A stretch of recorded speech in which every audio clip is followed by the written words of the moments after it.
So I know y'all have heard stories about how Aaliyah was given a sedative and carried unconscious on the plane that claimed her life, how her mother Diane supposedly sold her out, and how her uncle Barry Hankerson suspiciously received a $90 million settlement for Aaliyah's passing. Barry, when Aaliyah died for a wrongful death, he got paid $90 million for her death. Am I supposed to say that on TV? Sue me, I ain't got nothing. I was with him on the negotiation. But do y'all know the real reason Aaliyah's family literally sold her out? And did they actually plan her death? I mean, we know that Aaliyah always traveled with her family members because she was scared of flights, but surprisingly, on the day she died, she was alone. Makes you wonder, did her own mother know that something was wrong with the plane and intentionally stayed behind? Well, Nicki Minaj has got people digging deeper into what really happened to Aaliyah after she alleged that Jay-Z is a PDF for being involved with Aaliyah when she was young. And now people are uncovering all sorts of things about Miss Diane, and it's just crazy, y'all. This woman may have sold her daughter for real. Okay, just for a bit of background to kind of get to really know the mom coz, I realized not so many people know her backstory. Diane was born on January 11th, 1951 in New York, and is the younger sister of American record producer and label owner Barry Hankerson. She was married to Michael Houghton and had Rashad, born August 6, 1977, and of course, Aaliyah, born January 16, 1979. What you should know is that in the beginning, Diane was a stay-at-home mom for a lot of Aaliyah and Rashad's early life, and she really took to wanting to take care of them, be there for them, and her husband Michael was in the warehouse business. Now, as for how Diane discovered that Aaliyah was talented, Aaliyah used to listen to her mother sing around the house, when her mother would play all kinds of records. Then, when Aaliyah's mother discovered she could carry a tune, and that Aaliyah enjoyed entertainment after being cast in her school play for Annie, she decided to take the wheel on getting Aaliyah's career off the ground. Remember, Aaliyah's mother was the sister of Barry Hankerson, who at the time was married to Gladys Knight, so it was pretty easy for Aaliyah to travel with Gladys, watch her perform, and even perform with her from time to time. Basically, she learned everything she could from her aunt, and eventually went on to get signed at her own uncle Barry Hankerson's label, Blackground Records, at the age of 12. Here's where things started getting a little bit messy. Well, very messy. The thing is, Aaliyah spent most of her career being primed by much older industry men, and it's bizarre how her family never seemed bothered by all these men who were always around Aaliyah. First, it was R. Kelly. See, once Aaliyah got signed to Blackground Records, she shortly met recording artist and producer R. Kelly shortly thereafter. He then became the lead songwriter and producer of her first album, Age Ain't Nothing But a Number. But then R. Kelly did more than just contribute to Aaliyah's career, because he introduced Aaliyah into a very controversial and highly inappropriate relationship before forging documents to marry her. Based on reports, she may have been expecting as well. And to make matters worse, R. Kelly forged documents and forced a marriage ceremony to ensure that as his wife, Aaliyah would not be forced to testify against him in the court of law. At that time, everyone who worked in the music industry knew about the disturbing allegations surrounding R. Kelly, and yet Aaliyah's own family practically gave her to Kelly. I mean, just look at how worried this man was when they asked Aaliyah her age during an interview. Talking a lot of smack. My age ain't nothing but a number, girl. I was like, what you trying to say? So immediately I heard the song, and I said, I called her back 15 minutes later, told her, check this out. So we cut the track right then and there. And for the record, you are how old? That's a secret.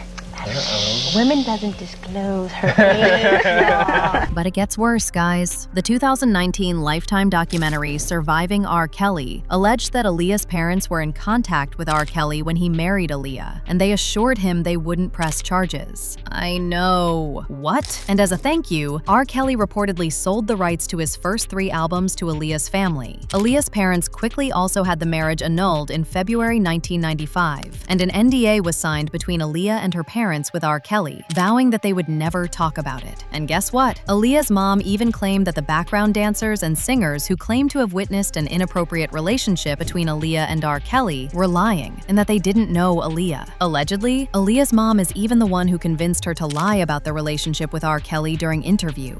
I am really busy with the career and the fact that I'm getting ready to go back to school, so I'll just see how it works in. 3 years ago, there was this terrible rumor out. What is the deal with you and R. Kelly? Are you all married or not? No, I'm not married.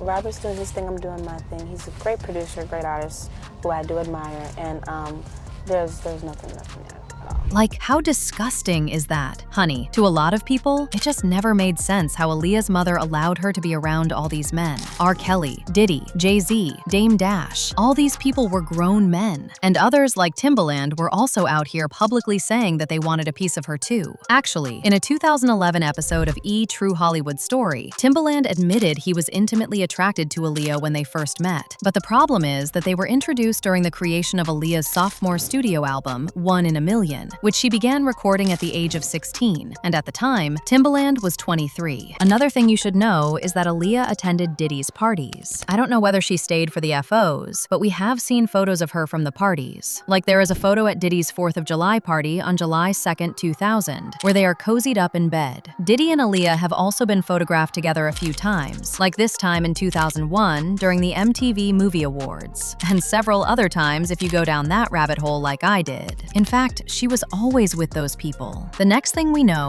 Aaliyah was involved in a plane crash that claimed her life, and nothing has ever made sense since. Okay, as far as the things that never made sense about the death, the first thing is that the small plane exceeded its maximum weight limit by several hundred pounds, which would have made the plane harder to control once it got into the air. Other than the weight that was already an issue, apparently the pilot had also reportedly faked his license and was under the influence of alcohol and other stuff at the time of the accident. Then we also have someone like Kathy Iandoli, who wrote in her book, Baby Girl, better known as Aaliyah, that someone named Kingsley Russell, whose family ran a taxi and hospitality business in the Abaco Islands, was with Aaliyah as his stepmother drove her team to the airport for her return flight back to the US. He said that when Aaliyah saw the plane to take her back to the US mainland, she refused to get on board and went back in the cab. Then someone from her entourage returned to ask her what was wrong, and Aaliyah is said to have repeated her concerns about getting on the plane that was overweight, at which point she was handed a sleeping pill and fell into a deep sleep before she was carried on board. Again, why would they need to carry her on board when she was asleep, after she had specifically said she did not want to board that plane? Anywho, what Nicki Minaj and other people are saying right now is that maybe it's time that Aaliyah's family members, especially her mother, are held accountable for what happened to her, because there's no way they did not know what was happening. Well, the family members have also been asked if they were aware of what was going on, and in an interview with Dr. Oz, Aaliyah's uncle, Barry Hankerson, claimed that he had no clue about R. Kelly and Aaliyah's relationship, but he said his sister and Aaliyah's mother, Diane, was definitely aware of it. Were you aware of the issues going on with R. Kelly when they were going on?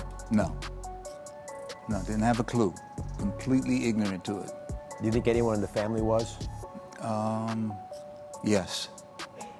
Yes, I think my sister knew a lot more than what we thought she knew. He claimed that he didn't know what was happening, which is hard to believe. But tell me why Aaliyah's uncle Barry received $90 million from her death, and word on the street was Aaliyah was allegedly about to leave his label once her album dropped. But Barry signed a liability agreement 5 days before her passing, saying that if anything bad were to happen to Aaliyah, Blackground wouldn't be held responsible. Clearly, all Barry cared about was recouping his money back and using his niece. And it's always been clear that he never cared for Aaliyah, just the money she brought in for Blackground. What we are yet to figure out is why he signed a liability agreement 5 days before her passing, like he knew what was about to happen to Aaliyah. Child, people really just want answers, and Nicki Minaj has been pouring gasoline on the fire these past couple of weeks. She already suggested that there have been sacrifices happening in Hollywood when she shared pictures of Jay-Z posing with Aaliyah and Beyonce in 1996 and 1997, and over the images, she shared the ages of all three artists. In addition, Nicki also shared another picture of Jay-Z and Aaliyah and called out Jay for being a PDF. She also wrote in another tweet, "Imagine if a 30-year-old rapper was out here with a 16-year-old in this day and age, and how y'all would have his head on a platter. The guy was hugging and humping on them in broad daylight. Next, I'll get on the owner of the Shade Room and more."